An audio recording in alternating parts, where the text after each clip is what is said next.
Hello everyone, welcome to our YouTube channel. Start करते हैं NIOS की समरी को। ठीक है, तो भाइयों और बहनों, आज हम करेंगे यूनिट 5। 502 वाला जो ब्लॉक है उसके हम 4 यूनिट कर चुके हैं। आज हम 5th यूनिट करने वाले हैं। बढ़िया यूनिट है, थोड़ी बड़ी भी है, थोड़ी छोटी भी है, मीडियम है, मतलब अच्छी खासी यूनिट है, ऐसा कह सकते हैं। भाई स्टार्ट करते हैं फिर। चलो भाई।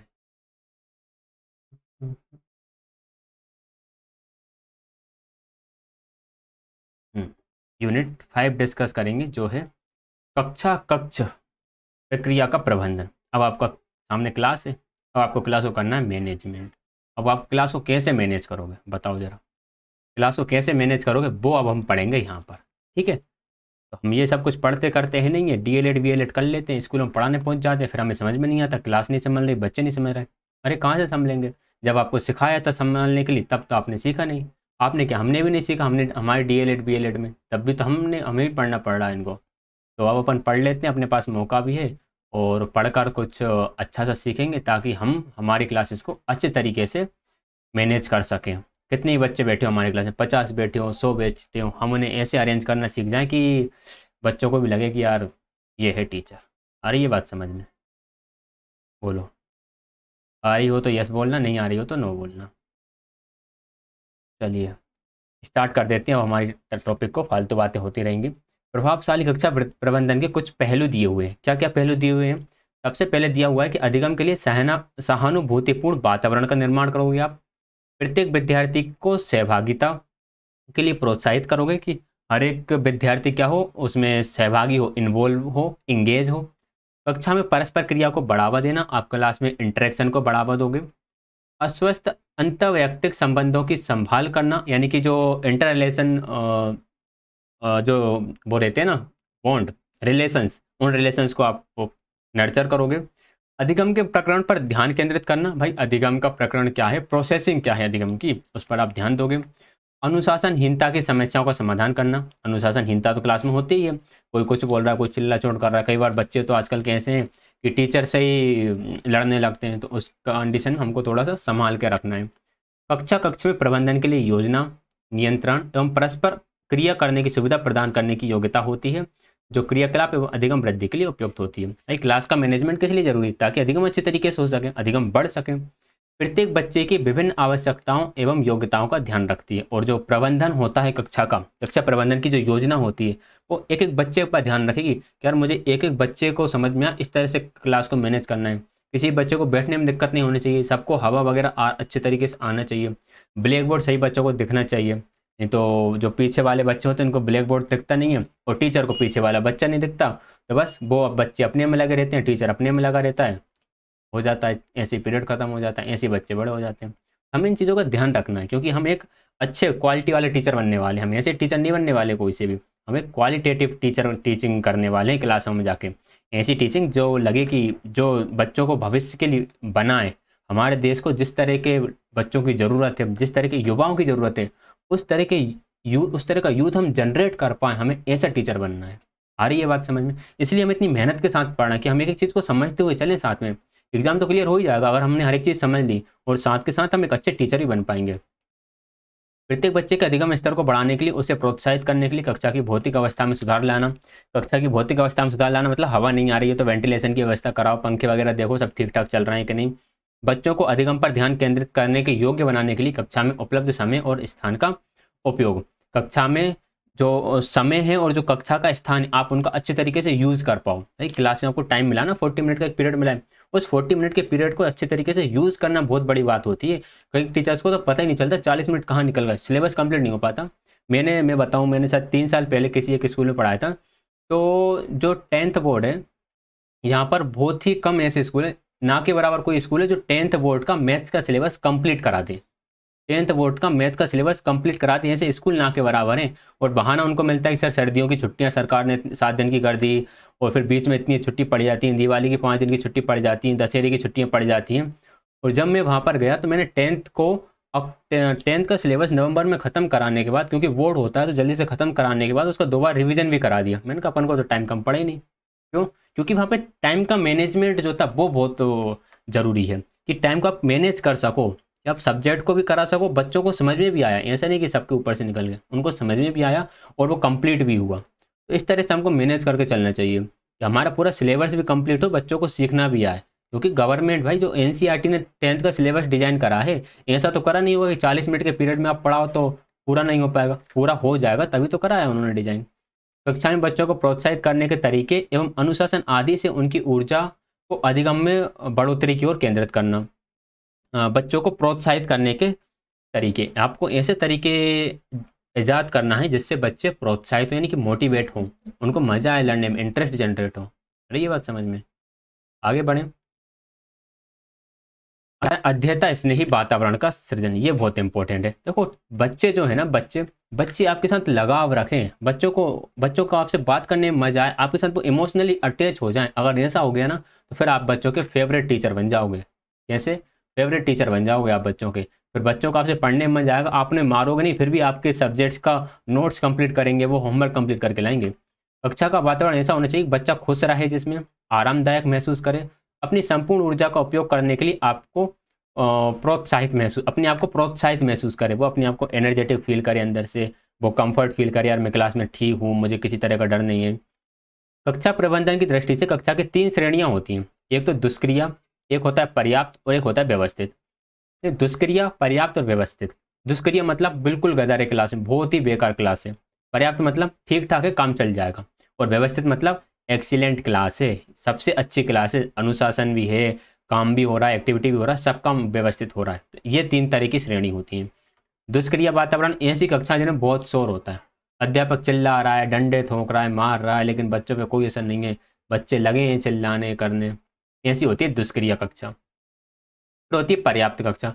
पर्याप्त कक्षा में अनुशासन तो होता है, लेकिन यहाँ पर आप इमेजिन करो, एक ऐसा टीचर था आपकी क्लास में जो बहुत चिल्लाता था, फिर आप चुप हो जाते थे थोड़ी बहुत देर के लिए, लेकिन जैसे ही वो टीचर फिर थोड़ा इधर उधर हुआ, आप फिर से बात करने लग जाते थे। तो वो वाले टीचर वाली क्लास होती है पर्याप्त कक्षा वातावरण। अनुशासन तो होता है, पर कुछ प्रयत्न अनुशासन बनाए रखने के लिए अध्यापक को करना पड़ता है, उसे डंडे का सहारा लेना पड़े, चिल्लाना पड़े, प्रिंसिपल के पास ले जाने की, उसे शिकायत करनी, धमकी देना पड़े, कुछ भी करना पड़े, लेकिन उसे करना पड़ेगा। हम यहाँ पर आते हैं, इसी के अंदर 2 तरह का वातावरण और होता है। सॉरी, अब हम व्यवस्थित कक्षा वातावरण की बात करेंगे। इसके अंदर 2 तरह का वातावरण होता है, और यहाँ से क्वेश्चन आया DSSB में। DSSB में यहाँ से क्वेश्चन, जहाँ तक मुझे याद है, 2018 में भी आया है और 2019 में भी मल्टीपल शिफ्ट्स में आया है। ठीक है, तो सबसे पहले आता है व्यवस्थित कक्षा वातावरण। व्यवस्थित कक्षा वातावरण 2 तरह का होगा, एक तो नियंत्रित होगा और एक मित्रतापूर्ण होगा। नियंत्रित मतलब, नियंत्रित वातावरण जिसे हम बोलते हैं व्यवस्थित नियंत्रित वातावरण के द्वारा कक्षा में पूर्ण रूप से नियंत्रित किया जाता है, नियमों का कठोरता से पालन किया जाता है और बहुत कम अनुदेशात्मक व्यू रचनाओं का उपयोग होता है। ऐसी अवस्था में सख्ती से नियमों का पालन करने हेतु अनुशासन बनाए रखना ही अध्यापक का मुख्य कार्य होता है। ठीक है, तो व्यवस्थित नियंत्रित वातावरण में कक्षा में को टोटली कंट्रोल किया जाता है टीचर के द्वारा। टीचर एक कठोर नियम बना देगा, बच्चों पे लाद देगा, ये नियम है, आप यहाँ नहीं जा सकते, वहाँ नहीं जा सकते, खा नहीं सकते, पी नहीं सकते, टॉयलेट और क्या बोलते हैं, क्या करने जाते हैं बच्चे, पानी पीने, उसके लिए आप नहीं जा सकते हो। कोई किसी से इरेजर, पेन, पेंसिल, कॉपी वगैरह नहीं मांगेगा, कोई किसी से कुछ नहीं पूछेगा। अब सब बच्चे बैठ गए ऐसे चुपचाप, ऐसे नहीं बैठ, ऐसे बस।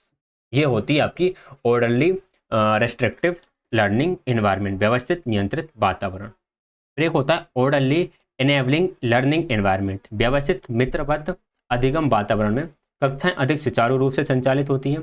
कुछ ढीली संरचना की तुलना में, कुछ ढीली संरचना की तुलना में मतलब कि संरचना मतलब ऊपर वाले की तुलना में, जो ऊपर वाला व्यवस्था थी उसकी तुलना में कुछ ढीली होती है, यानी थोड़ी सी फ्लेक्सिबल होती हैं। आप जरूरत पड़ने पर एक अपने मित्र जो है उससे आप कुछ पूछ भी सकते हो, सवाल पूछ सकते हो। यदि आपको ज़्यादा ही तेज प्यास लग रही है तो आप पानी पीने भी जा सकते हो, नहीं तो अपनी बोतल लेकर आओ। तो कुछ आप थोड़ी सी छूट देते हो बच्चों को। ऐसी कक्षाओं में शिक्षक अधिगम विधियों या अनुदेशात्मक युक्तियों का उपयोग करता है और छात्र के लिए विषय वस्तु को अर्थपूर्ण बनाने पर बल देता है। टीचर का फोकस होता है कि वो जो कंटेंट है ना, कंटेंट उसको मीनिंगफुल बना के बच्चों के सामने प्रेजेंट करे। तो हमें किस पर फोकस करना चाहिए ज़्यादा? हमें इस वाली मेथड पे ज़्यादा फोकस करना चाहिए, ऑर्डरली इनेबलिंग लर्निंग एनवायरनमेंट, व्यवस्थित मित्रवत अधिगम वातावरण। यहाँ पर सब कुछ व्यवस्थित भी है और सब कुछ ठीक ठाक चल रहा है। ठीक है, और आपको ज़्यादा बच्चों के ऊपर कुछ नियम कानून लगाने की ज़रूरत भी नहीं पड़ रही है। ठीक है ना। कक्षा का भौतिक वातावरण, अब कक्षा के कुछ कुछ चीज़ों की हमें आवश्यकता होती है कक्षा का नियंत्रण सही करने के लिए, कक्षा को सही करने के लिए। कक्षा का भौतिक वातावरण सुरक्षित हो, अनुकूल हो, आकर्षण हो, क्रियात्मक होना चाहिए।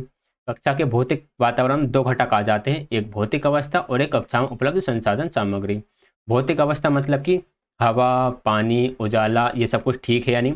उपलब्ध संसाधन सामग्री मतलब बेंच वगैरह ठीक लगी हुई है नहीं, बोर्ड वगैरह सही लगा हुआ है या नहीं, ये सब कक्षा में उपलब्ध सामग्री हो जाएंगे। टीएलएम कक्षा में है या फिर नहीं है, ये भौतिक अवस्था और उपलब्ध सामग्री के अंदर आ जाएगा। कक्षा में मानवीय संबंध, मानवीय संबंध का मतलब वही है कि एक दूसरे का रिलेशन किस तरह से, टीचर का बच्चों से, बच्चों का बच्चों से। तो कुछ ऐसे अध्यापक होते हैं जिनके साथ कक्षा के बच्चे अधिक जुड़े हुए होते हैं, और इस प्रकार के शिक्षक बच्चों की आवश्यकता के प्रति अति संवेदनशील होते हैं। वे बच्चों के सुख दुख बांटते हैं और हमेशा व्यक्तिगत रूप से बच्चों की सहायता के लिए उनकी कठिनाइयों में तैयार रहते हैं। जब बच्चे आपसे इमोशनली जुड़ जाता है तो अपनी प्रॉब्लम्स भी आपके सामने आपके साथ खुलकर शेयर करने लगता है, क्योंकि उसे पता होता है कि ये टीचर मेरी हेल्प करेगा या मुझे समझता है ये टीचर। एक है अध्यापक व विद्यार्थी के बीच आपसी संबंध मानवीय संबंधों की गुणवत्ता को निर्धारित करते हैं। दो प्रकार के संबंध होते हैं कक्षा में, एक अध्यापक शिक्षक होता है और एक विद्यार्थी विद्यार्थी शिक्षक होता है। ये दो प्रकार के संबंध हमें कक्षा में देखने को मिलते हैं। ध्यान दोनों योग्य बातें, हमें क्या क्या करना चाहिए। हमें बच्चों की भावनात्मक शैक्षिक आवश्यकताओं के प्रति संवेदनशील होना चाहिए।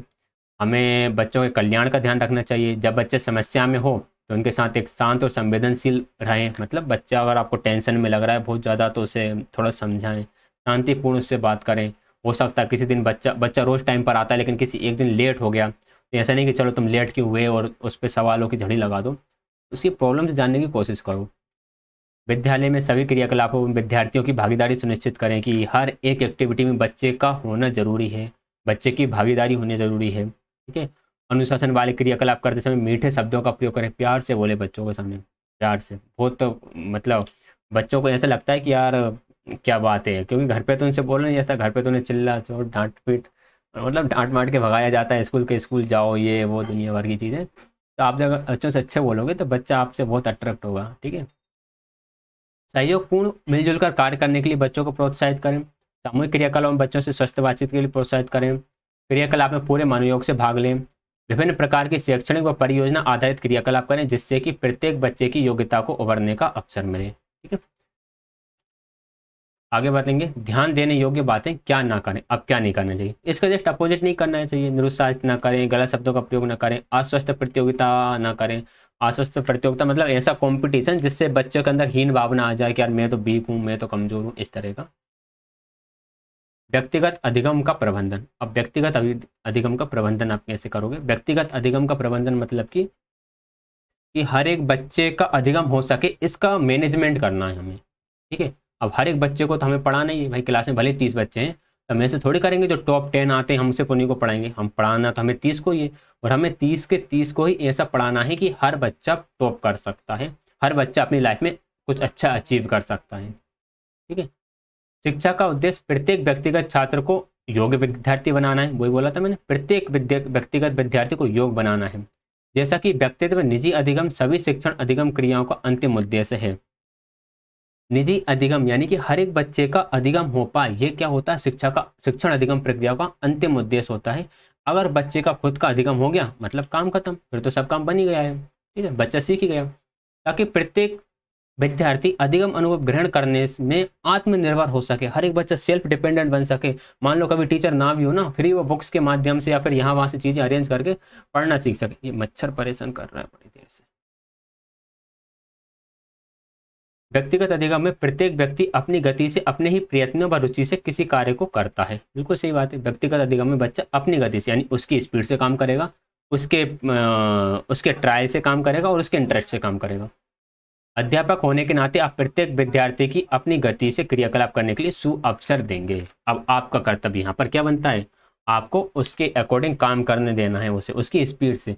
तो वो मैथ्स के क्वेश्चन की बात करूँ तो कोई बच्चा होता है वो स्लो स्लो सोल्व करता है, कोई बच्चा बहुत जल्दी सोल्व कर लेता है, कोई थोड़ा धीरे करेगा। तो हमें उसकी स्पीड से उसे करने देना है, उस पर प्रेशर नहीं डालना कि यार इसने तेज करा है तुम भी इसी की जैसे इतनी ही स्पीड से करो। ठीक है। जैसा प्रेशर डालोगे फिर तो वही जिसे हम बोलते हैं अस्वस्थ कंपटीशन बच्चों के अंदर आ जाएगा, अनहेल्दी कंपटीशन जो बच्चे के लिए हीन भावना पैदा करेगा। बीएफ स्किनर के यांत्रिक अधिगम सिद्धांत के अनुसार क्रियाशील सामग्री का निजी अधिगम में 1960 से 1970 के दौरान बहुत सीमित प्रयोग हुआ। फैक्चुअली याद रख लेना, एक फैक्ट है छोटा सा बस।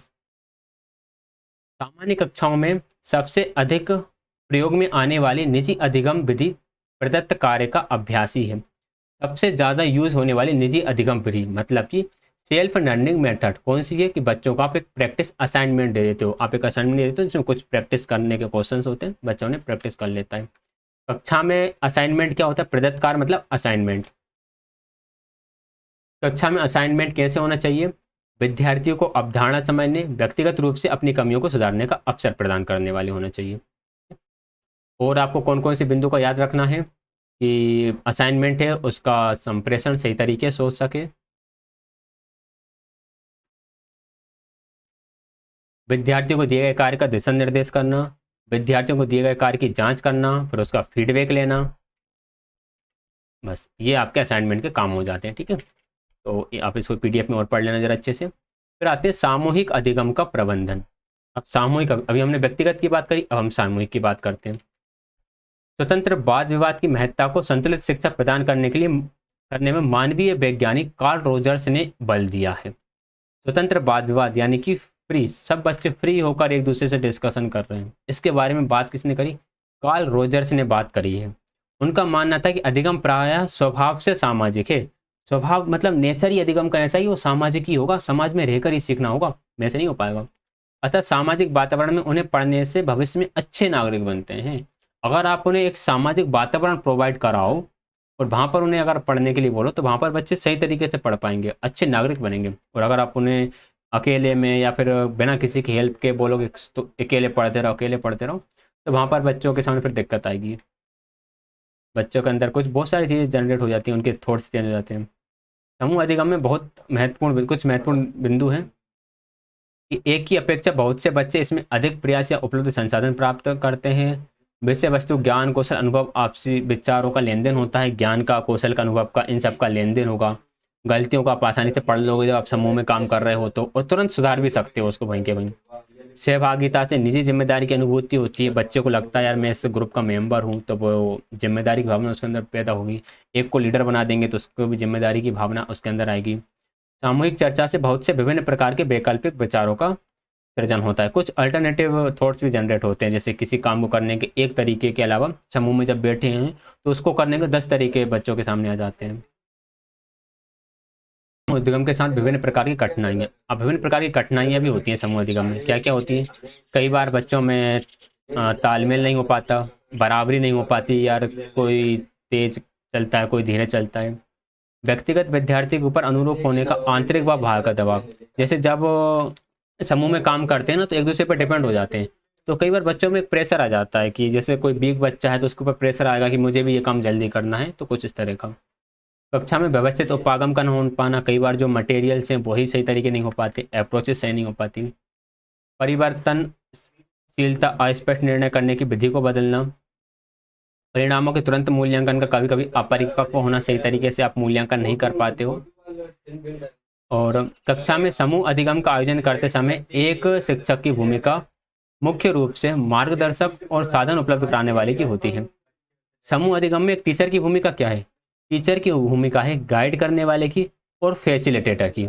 यहाँ से क्वेश्चन बना था इसमें DSSC में, लेकिन वो थोड़ा सा घुमा फिरा कर उन्होंने क्या पता कैसा बनाया था, लेकिन बनाया यहीं से था कि समूह अधिगम में टीचर की भूमिका क्या है। टीचर की भूमिका फैसिलिटेटर की तो होती ही है, साथ में गाइड करने वाले की भी हो जाएगी।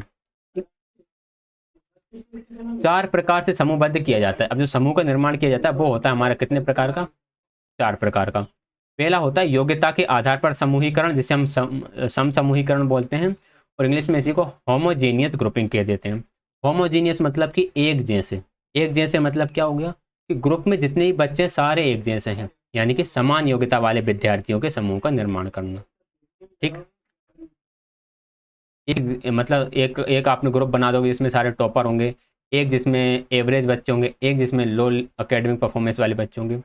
कभी कभी इस सामूहिकरण से बच्चों में एक हीन भावना का या कमजोर का उत्कृष्ट का लेवल लग जाता है, जो कि इसकी कमी है। फिर एक होता है रुचि के आधार पर समूहीकरण। रुचि के आधार पर थोड़ा अच्छा रहता है कि विद्यार्थी अपने अपने समूह में वितरित हो जाते हैं, कोई ड्राइंग कर रहा है, कोई क्ले मॉडलिंग कर रहा है, कोई पेंटिंग कर रहा है, तो अपनी अपनी इंटरेस्टिंग के हिसाब से कर रहे हैं। इसमें होता क्या है, इसमें कई बार ये हो जाता है कि विद्यार्थियों की रुचि केवल एक या दो क्षेत्रों तक ही सीमित रह जाती है। मान लो एक समूह में पूरे क्या है, क्ले मॉडलिंग कर रहे हैं। क्ले मॉडलिंग मतलब कि मिट्टी से कुछ भी बना रहे हैं, तो वो सिर्फ क्ले मॉडलिंग तक ही सीमित रहेगा, उनका इंटरेस्ट सिर्फ क्ले मॉडलिंग पर ही रह गया, पेंटिंग पर नहीं गया उनका। उनका इंटरेस्ट स्केच वगैरह बनाने पर नहीं गया। ठीक है।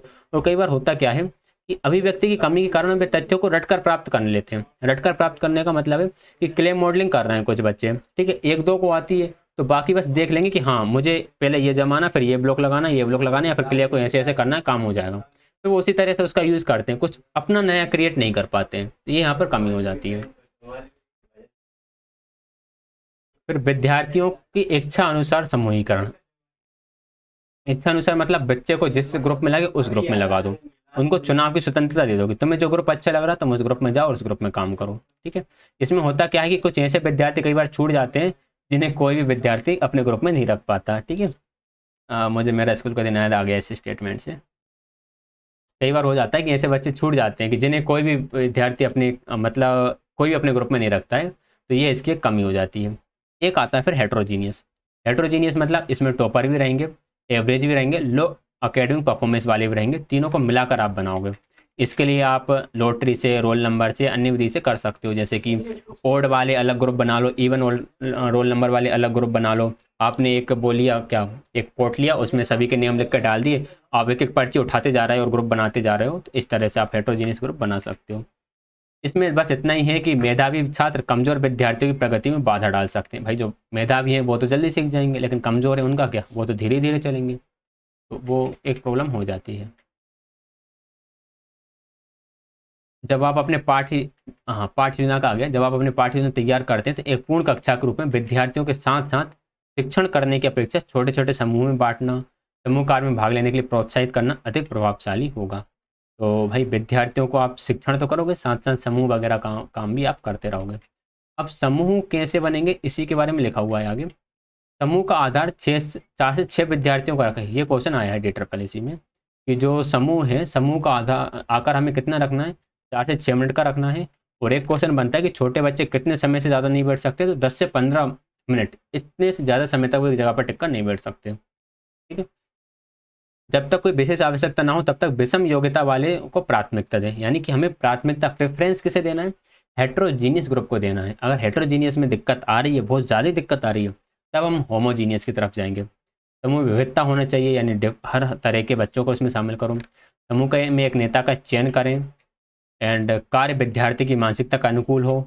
समय सीमा निर्धारित करें कि हमें इतने ही मिनट में करना है, लेकिन थोड़ी सी लचीली भी रखें कि उसके बाद आप 5-10 मिनट और दे दो।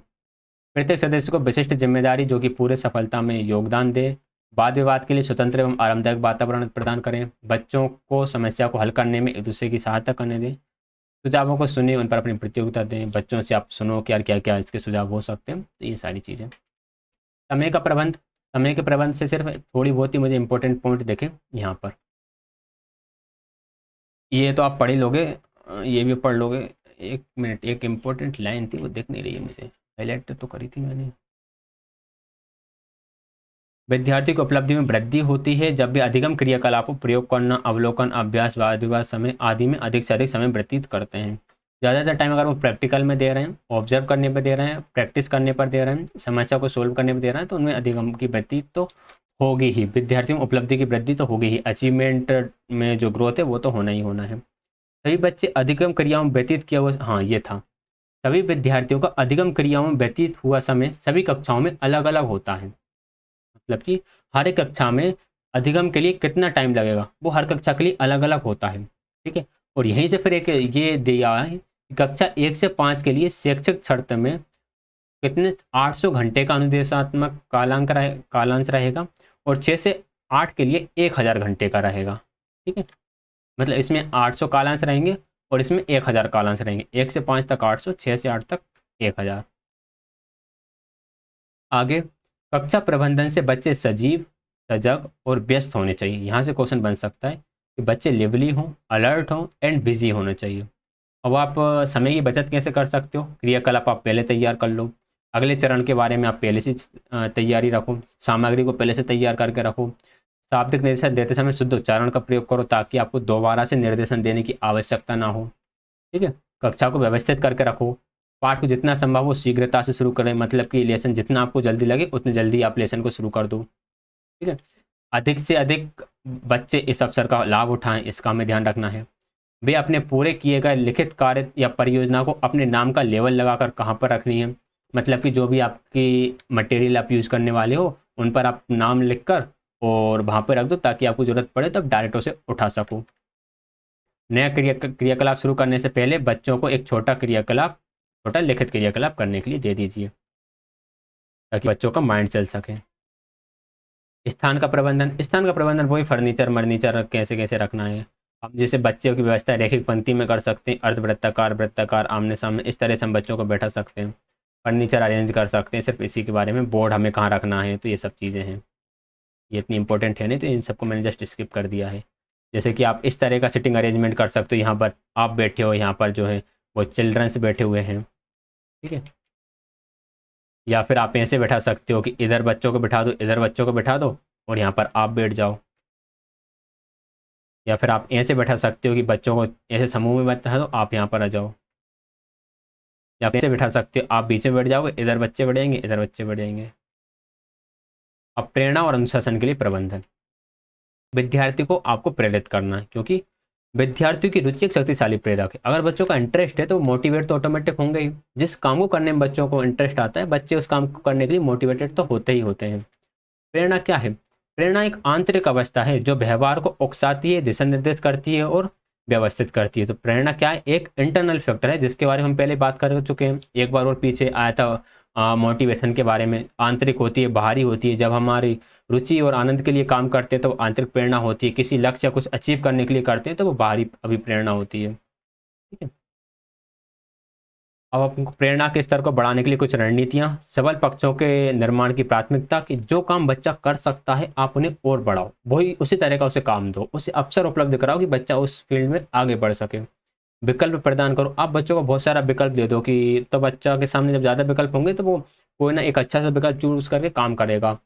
विभिन्न प्रकार के कार्य उस विषय वस्तु पर दे। विभिन्न प्रकार के कार्य मतलब बहुत सारे काम दे दिए, अलग अलग तरह के काम दे दिए ताकि बच्चा कुछ काम तो कर पाए ना। और अगर बच्चा कुछ भी कर लेगा तो वो मोटिवेट तो ऑटोमेटिक हो ही जाएगा, उसे लगेगा ना कि मैं कुछ कर रहा हूँ। सुरक्षित वातावरण उपलब्ध कराना, उसे अच्छा वातावरण उपलब्ध कराओ और उसे बताओ कि गलतियों से सबक सबक लें, गलतियाँ ठीक है कर रहे हो लेकिन आप इनसे सीखो और दोबारा ये गलतियाँ ना करो।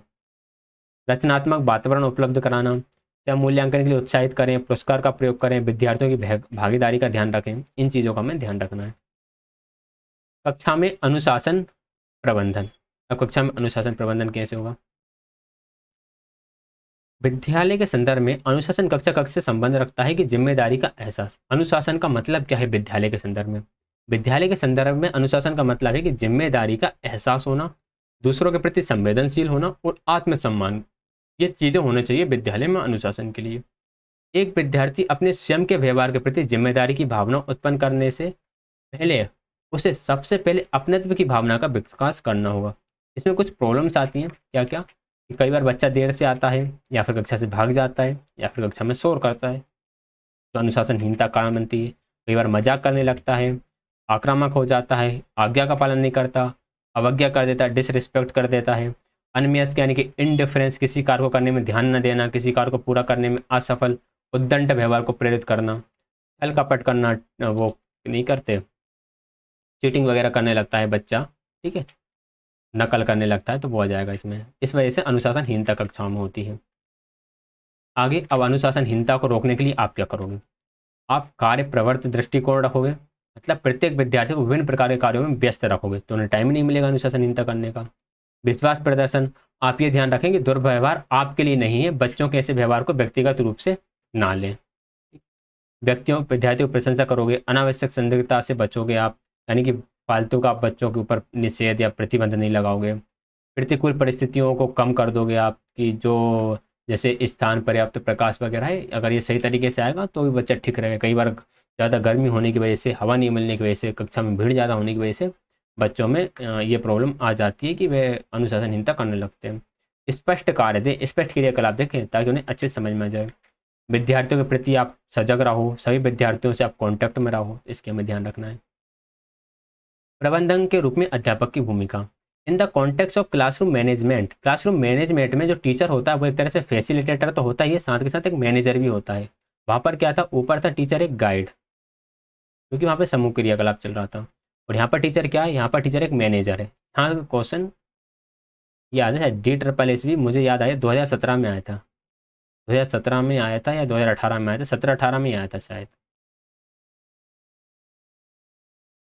ये पॉइंट आप पढ़ लेना, अध्यापक को कैसा होना चाहिए, जस्ट इजी है, कोई टफ है इसमें, कुछ समझने का इसमें है नहीं। शिक्षा का अधिकार अधिनियम और अध्यापक, वो RT एक्ट के यहाँ पर जो लिखा हुआ है वो थोड़ा सा कन्फ्यूजन क्रिएट करते हुए लिखा हुआ है। मैं RT एक्ट पर एक क्लास ले लूँगा अलग से ही, ठीक है, अलग से मैं एक क्लास लगा दूंगा, उस क्लास में हम इसको अच्छे से समझेंगे।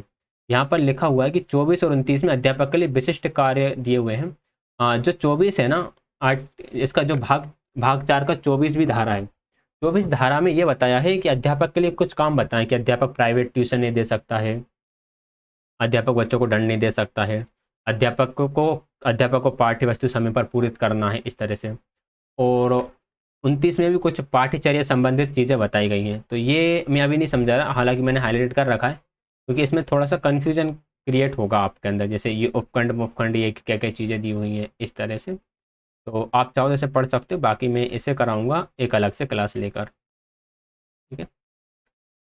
भाग 17 वगैरह पूरा पढ़ेंगे हम, जितना भी RTE एक्ट है ना, इसमें कितनी 29 धाराएं हैं और इसके 5 या 6 भाग हैं, सबको पढ़ेंगे हम पूरा डिटेल में ही, ठीक है। एक ट्रिक भी है, एक कहानी भी है मेरे पास, जिसके माध्यम से हम 20 से 25 धाराएं हम लाइन से याद कर लेंगे, आपको लाइन से याद ही हो जाएंगी, आपको रटने की ज़रूरत भी नहीं पड़ेगी, ठीक। तो ये वाला पॉइंट हम करेंगे अलग से डिस्कस। बाकी आपको कोई भी डाउट हो तो आप उसके लिए कमेंट कर सकते हैं, PDF का लिंक डिस्क्रिप्शन में मिल जाएगा। क्लास पसंद आई तो please like share and channel को सब्सक्राइब कीजिएगा। PDF आपको टेलीग्राम चैनल पर मिल ही जाएगा, एंड कोई भी डाउट हो तो उसके लिए आप कमेंट कर सकते हैं। तो क्लास ज्वाइन करने के लिए आप सभी का बहुत बहुत धन्यवाद।